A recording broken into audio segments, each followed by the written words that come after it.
Après 6 jours passés dans la ville d'Ibounia dans le cadre de l'évaluation technique du travaux de l'aéroport, la délégation mixte composée de l'autorité de l'aviation civile et de la RVA a rencontré ce jeudi 19 mars les gouverneurs militaires de l'Ituri.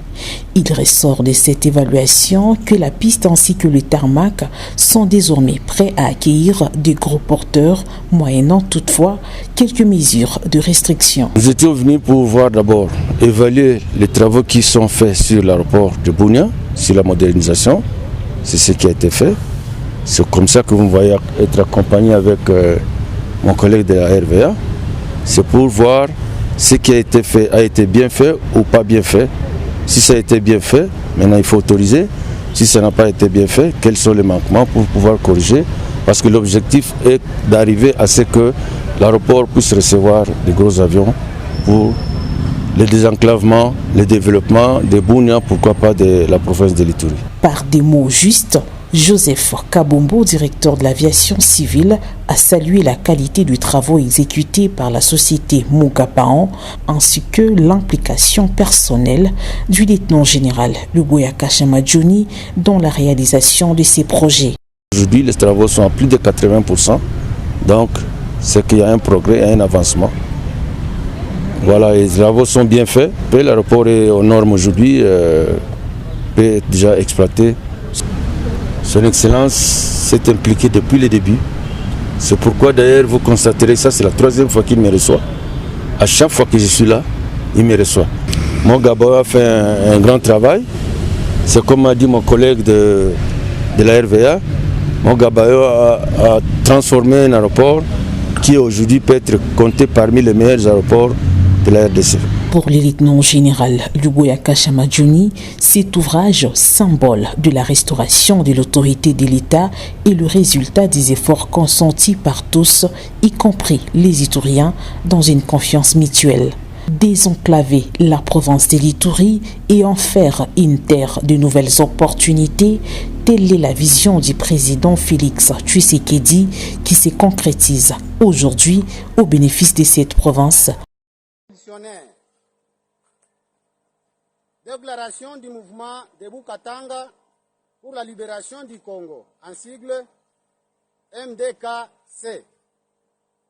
Nous, signateurs de la présente déclaration du mouvement Katanga Debout pour la libération du Congo, vu la crise multiforme et le retour à la tyrannie sanguinaire de Félix Tshisekedi Tshilombo en République démocratique du Congo, depuis la passation pacifique du pouvoir en 2019.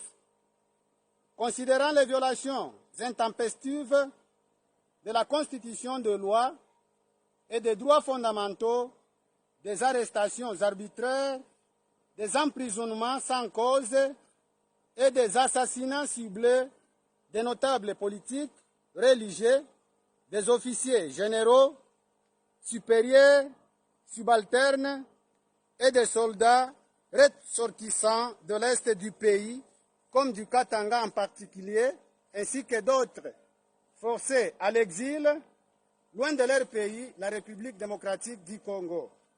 Considérant l'ampleur de massacres et tueries ciblées des Swahiliphones, notamment de Katanga, à Lubumbashi, Likasi, Kasumbalesa, Kolwezi, Kilwa, etc., par les milices du parti au pouvoir, IDPS, dites Force du Progrès, Kamwina Sapu, incorporé dans les forces armées, dont celui perpétré à Bukama le 12 janvier et 14 février 2026, ainsi que des arrestations criminelles de jeunes et autres mineurs dans la collectivité de Tumbwe, en date du 18 février 2026, par la garde militaire tribale de Tshilombo, dite républicaine. considérant les dettes. La province du Kwilu, à travers son chef-lieu, la ville de Bandundu, est fin prête pour accueillir la 13e conférence des gouverneurs. Le chapiteau qui servira de cadre à la conférence, la salle dédiée au Conseil des ministres, l'aéroport, ainsi que plusieurs autres infrastructures font peau neuve pour accueillir dignement le chef de l'État, Félix Antoine Tshisekedi Tshilombo, et l'ensemble des gouverneurs des provinces de la RDC. Les gouverneurs de la province du Kwilu, Dr Philippe Akamitounan Ndolo, exprime sa satisfaction après la confirmation de la tenue de ces grands rendez-vous à Bandundu-Ville. La province du Kwilu est prête à organiser la 13e conférence des gouverneurs.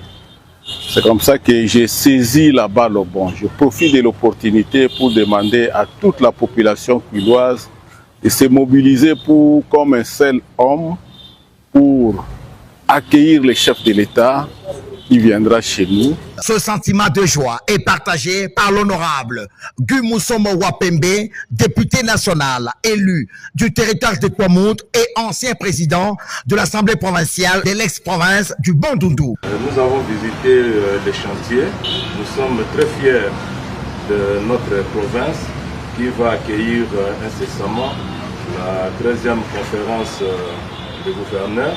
C'est une fierté pour la ville de Bandundu et la province du Kwilu.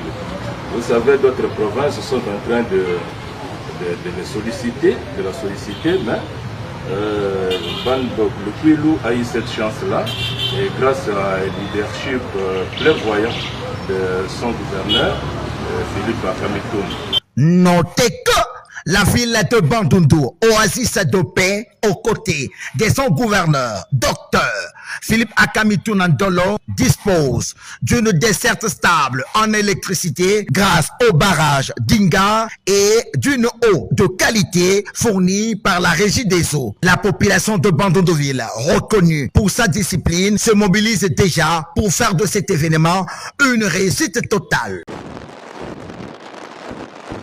C'est sous la supervision attentive de l'Agence congolaise des grands travaux, maître d'ouvrage délégué du ministère des infrastructures et travaux publics, avec l'appui constat de la mission de contrôle CKAM, que le chantier de la route Ingudi-Idiofa dans la province du Kwilu enregistre de progrès significatifs. L'entreprise exécutante Sinohydro 1 imprime une cadence soutenue dans le strict respect des normes techniques en vigueur, traduisant ainsi une volonté claire d'aboutir à un ouvrage durable et de qualité. Du 20 janvier au 20 février 2026, plusieurs avancées majeures ont été enregistrées, notamment du PK6 plus 550 au PK7 plus 100. La mise en œuvre de la couche de roulement bicouche de 3 cm a été réalisée. Cette couche constitue la surface finale de la chaussée.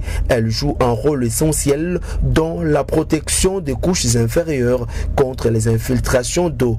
Sa réalisation marque une étape déterminante vers l'achèvement progressif du tronçon concerné. Parallèlement du PK7 plus 120 au PK7 plus 500, les équipes techniques de Sinohydro 1 poursuivent la pose des bordures trottoirs. Cette opération consiste à mettre et à compacter le béton contre face arrière des bordures après sa pose. Ceci est pour stabiliser les bordures et maintenir l'alignement. Sur ces mêmes tronçons, la mise en œuvre de la couche de base en gravier granulométrique de 20 cm a été également effectuée. Cette couche joue un rôle fondamental dans la répartition de charges du trafic. Elle renforce la portance de la chaussée et contribue à prévenir les déformations prématurées. Pendant ces temps, du PK8 plus 240 au PK8 plus 470, la couche des fondations en sol stabilisé au ciment d'une épaisseur de 25 cm a été réalisée avec succès. Cette fondation constitue l'ossature structurelle de la route, garantissant ainsi sa durabilité.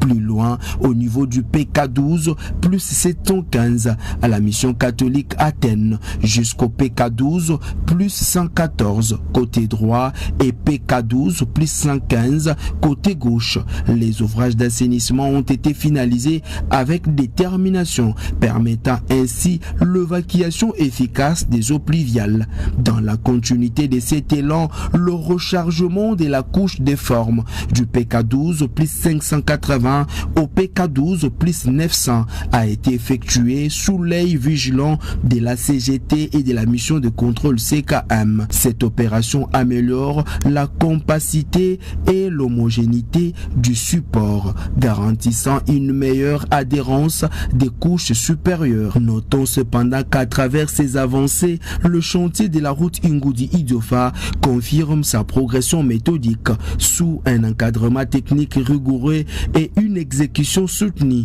Un projet structurant pour la province du Kwilu, porteur d'espoir pour la mobilité, le développement économique et l'intégration territoriale.